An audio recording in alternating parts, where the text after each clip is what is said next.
So a huge political victory for Obama, but is this historic ruling a victory for the American people, and what does it mean for you? To discuss this, I was joined by Nick Gillespie, editor-in-chief of Reason.com and the co-author of the Declaration of Independence, How Libertarian Politics Can Fix What's Wrong with America. I think you're absolutely right. This is a huge win for Barack Obama, and it's not necessarily a crushing defeat for the Republicans or for Mitt Romney or for opponents of Obamacare, but it's not a great day either. But for the American people, I think there are reasons not to be happy about this. And the first is, that the Supreme Court essentially said there are no limits to what government can make you do or not do. They didn't use the Commerce Clause as people were thinking about. They relied on the taxing power. But that's troubling. The second thing is that, from a financial point of view, and you can talk about the politics of it and stuff like that, but there's no question that Obamacare is going to be massively expensive, and it's going to be much more expensive than we were led to believe. And then the third reason is that there's a very little reason to believe that despite expanding health insurance to cover, some 30 million extra people, it's not at all clear that this law is actually going to lead to better health outcomes for anybody in America. So I think it's a pretty significant loss for the American people. Well, what this law does do is it would require everybody to be covered, and it also covers things that the American people seem to be in agreement in terms of being able to remain on your parents' insurance until you're 26 years old.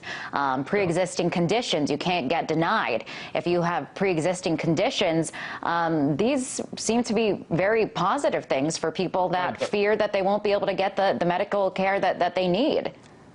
There's no question that those are very popular. Whether or not they actually have a lot of effect on the way people end up getting health insurance or more properly understood, one of the major problems with Obamacare throughout it is that it conflates the idea of health insurance with good health coverage or with medical care. The net effect, I suspect, of Obamacare is going to be that health care costs are going to go up and that actual health coverage is going to shrink. The only way that Obamacare is going to bend the cost curve down, and if you remember, we used to talk a lot about that in the early days of this legislation, is by, through government channels, reducing the amount that doctors and physicians and hospitals get paid for performing certain types of services. When you do that, you're going to have fewer people performing those services. This is the problem in Medicaid. Medicaid is a system by which the government covers poor people.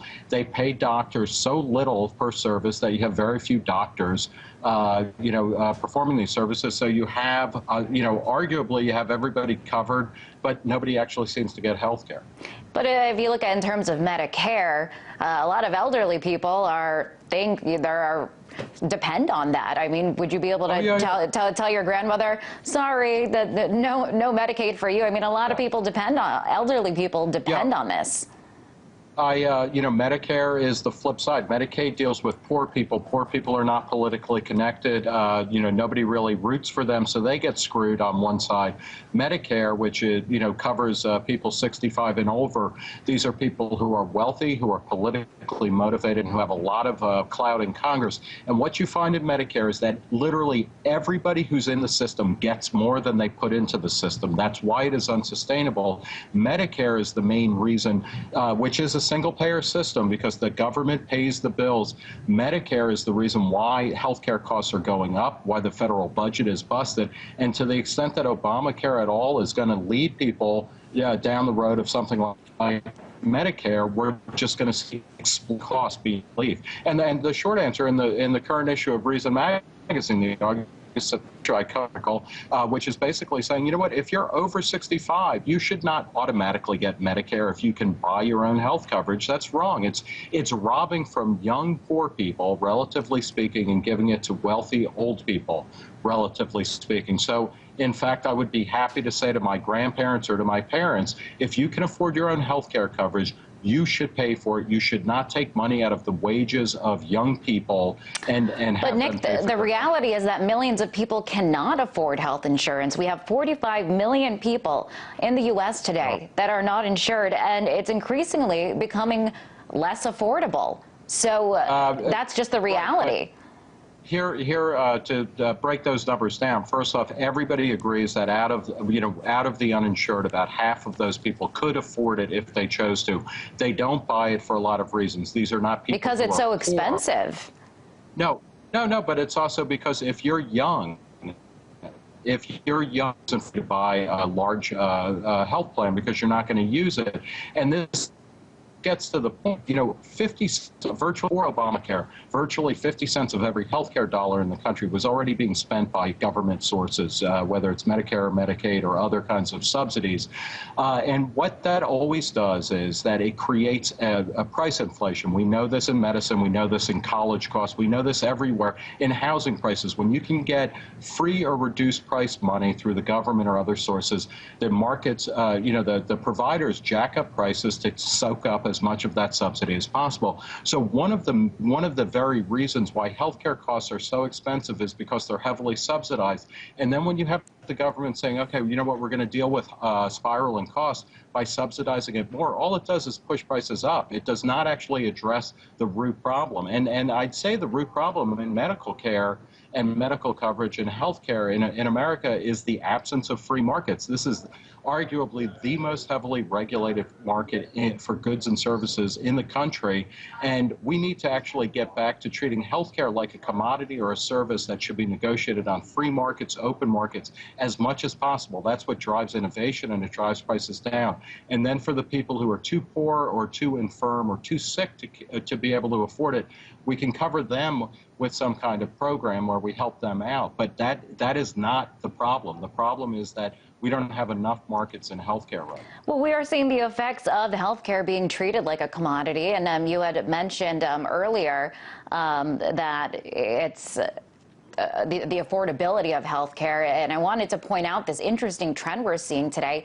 People going outside of the U.S. for medical care. Why? Because it's cheaper, much cheaper. Here's one example. Take the gallbladder surgery. If you want to get surgery here in the U.S., your insurance may or may not cover it. It costs you between $7,000 and $15,000. That's just for a part of it. In total, it would cost $50,000 for the procedure from start to finish. But you can get that same procedure done in India, in Mexico, and Costa Rica for a quarter of that cost. Right. So doesn't that show that something is wrong, that people need to go outside of the U.S. to get these procedures done? If it shows anything, and I'm not, medical tourism is an interesting phenomenon, and it's a growing one. And for instance, a lot of people from Canada come down to the United States to get operations and procedures that they can't get in Canada because they're on long waiting lists and whatnot. And you pay cash, and it's cheaper. But what this shows is that we have made a major mistake where we talk about health insurance when we're actually talking about prepayment plans. Insurance typically covers against the odds of catastrophic problems. If you need a surgery, if you need hospitalization, if you have a heart attack, but our insurance coverage is always covering things like regular checkups, every doctor's visit, prescriptions, and things like that. And if we had health insurance that was more like auto insurance, where it doesn't cover your oil changes and it doesn't cover your tune-ups, but it covers big ticket items or defrays the cost of those, we would have much better healthcare delivery in this country, because doctors and providers would be competing in order to give you the best service at the best price. Realistically, there is no reason why, healthcare is any different than providing hamburgers. For God's sake, people want to buy them. Sellers want to sell them. If you get the government out of the business of subsidizing and regulating and kind of straitjacketing markets where you have to do this and not that, and you're not allowed to sell insurance policies out of certain geographic areas and things like that, you would see a free market in healthcare that would cover many, many more people at much lower cost with much better outcomes. I'm not really sure about that hamburger comparison. I think people usually, they want a hamburger. Healthcare is something that you need. And unfortunately, But so people are finding that they need medical care and they can't afford it. And, what ends up happening is that these people that are uninsured, they end up in the hospital, and the hospital can't deny them. So who ends up footing the bill? Taxpayers. So why not have everybody insured and not have to end up in a worst case scenario and end up in the hospital? And in the end, the taxpayers are footing the bill anyways.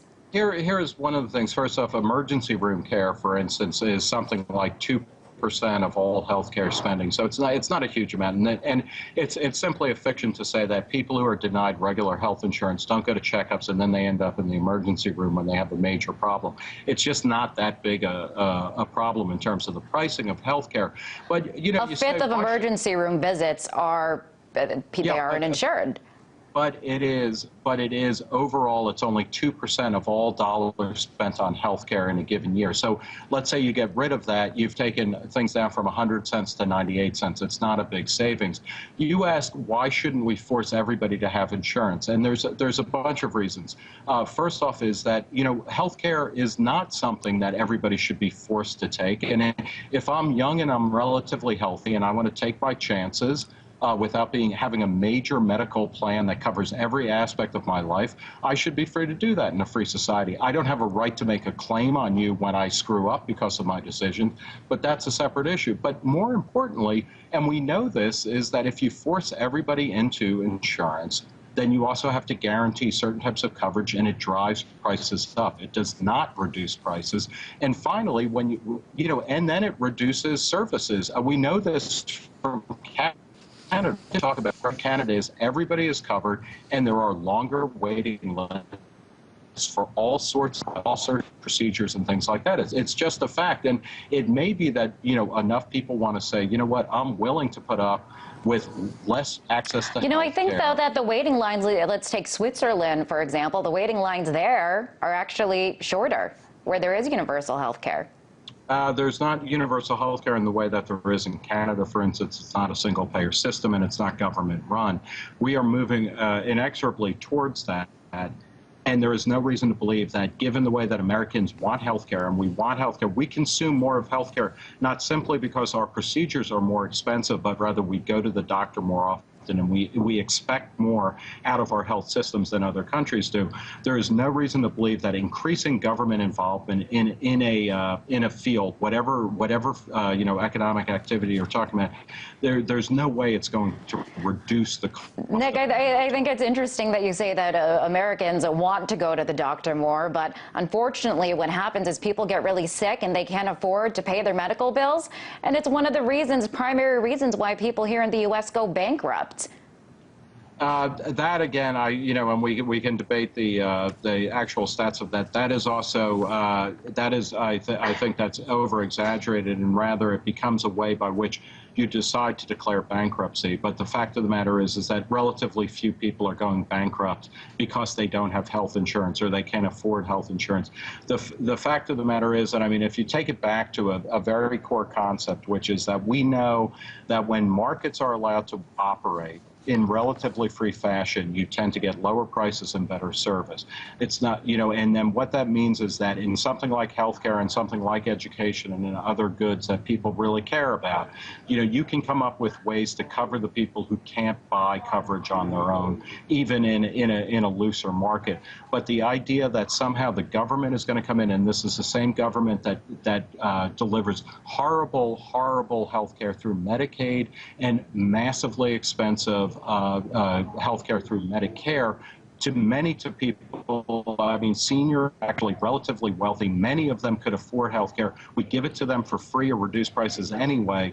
We're looking at a disaster that will start on, that has been unfolding for the past 40 years in America as the government's gotten more and more involved in health care, and it's only going to get worse. All right, Nick, we're going to have to leave it off there. A historic day today at the Supreme Court, but I have a feeling that this battle is not over. Republicans are vowing to repeal Obamacare, so it looks like there's a lot more controversy to come. Thanks so much for coming on the show. That was Nick Gillespie, editor-in-chief of Reason.com and co-author of the book, The Declaration of Independence: How Libertarian Politics Can Fix What's Wrong with America.